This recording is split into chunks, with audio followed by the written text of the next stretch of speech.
So I was trying to help a friend to define what she wanted in a relationship, to write down the exact physical characteristics, morals, everything. Just check the heart, write it down. And to support her, I did the same thing. 6 months later, I found the girl that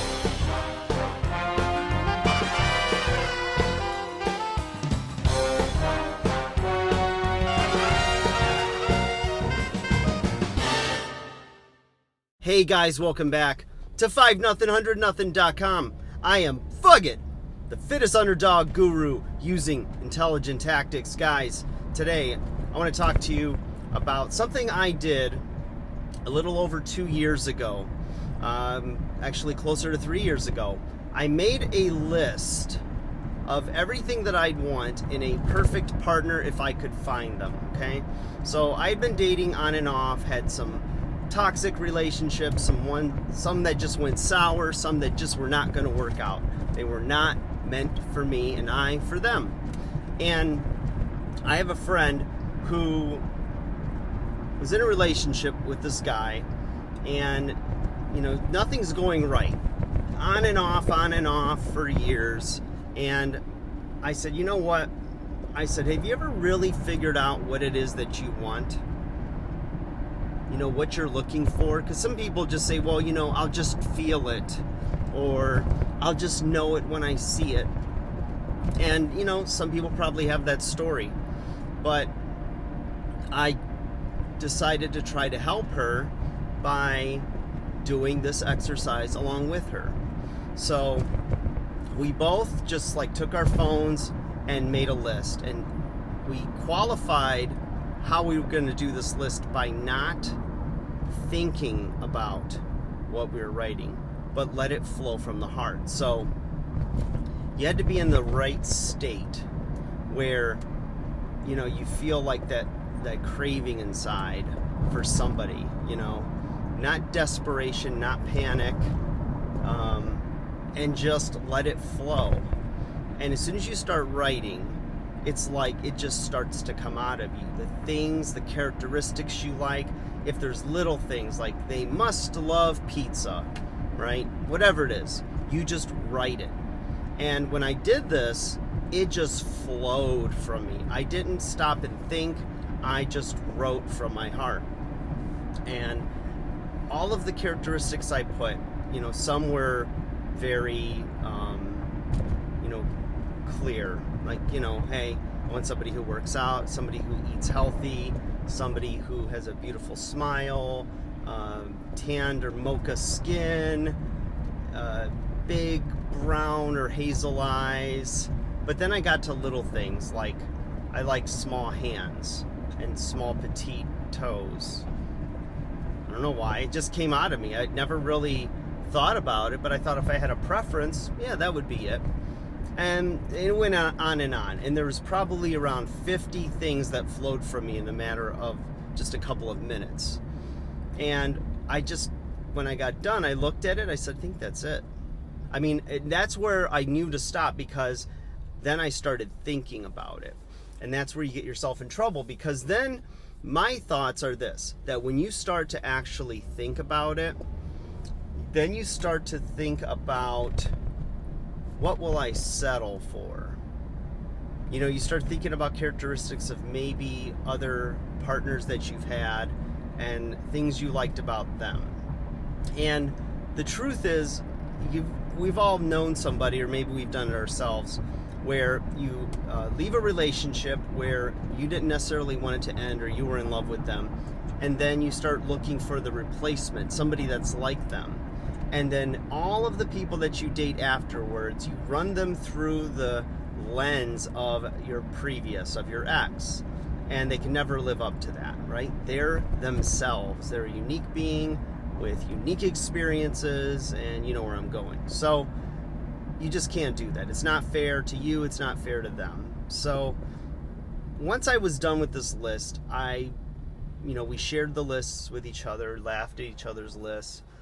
She had found that the person that she was dating had absolutely none of the characteristics that she listed. I think she had about 30 things, so she had less than me. And she looked at that and she goes, this is so sad. He holds none of the characteristics that I need in a partner. It was very eye-opening, but at the end of the day, it didn't change anything for her. And that's where you've got to make a personal decision that this is something you really want. Now, I'll give her the benefit of the doubt, or I'll play devil's advocate. She was in the relationship still. Me, I was not in a relationship when I made this list. So maybe you can think a little bit more clearly if you're not emotionally bonded to one person. I don't know. But if you are currently with somebody, this is my little challenge to you. I want you to try to not think about the person at all. Think about yourself, your needs, your desires. Get yourself in this place where you feel free to express yourself. Like, it's almost like you clean a signal to your heart, from your heart to your hand, and just start typing or writing, whatever you want to do, and put down the characteristics that you need and that you really love in a partner, that you would need that the things that you would really appreciate and want in a significant other.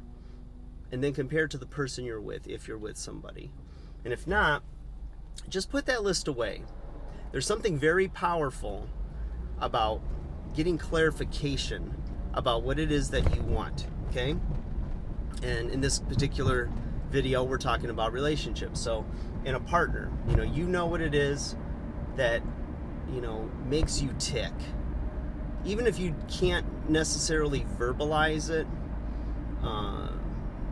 or explain it to somebody, your heart knows. And that's why I caution you to do this from the heart and not from the mind, okay? Because there's a lot going on in the head, and you start to wander, your thoughts wander. Again, you start to think about scarcity mindset, and you start thinking, okay, lowest common, what will I put up with? You don't want a list of what you will put up with. You put a list of what it is that drives you crazy. And your heart knows that. So the heart already knows. So once you get it down, boom, all of a sudden, the universe starts to go to work. And in my case, it was December, then to July. So 6-7 months. That was it. We met. She knocked my socks off. It scared the hell out of me because I liked her immediately. There was something very different about her. And I fell in love with her within 2 weeks and told her so.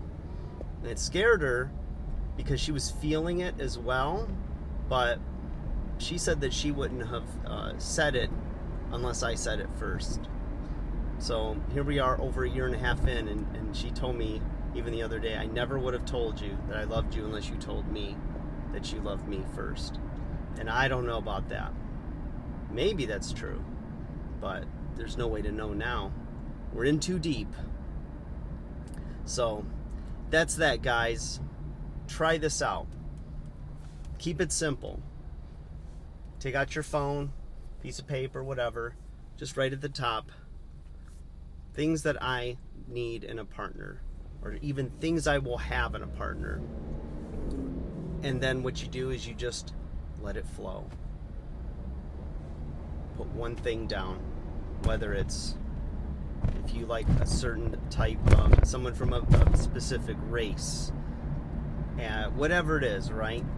Just start writing. Don't think, don't limit yourself, don't pause, just let it flow.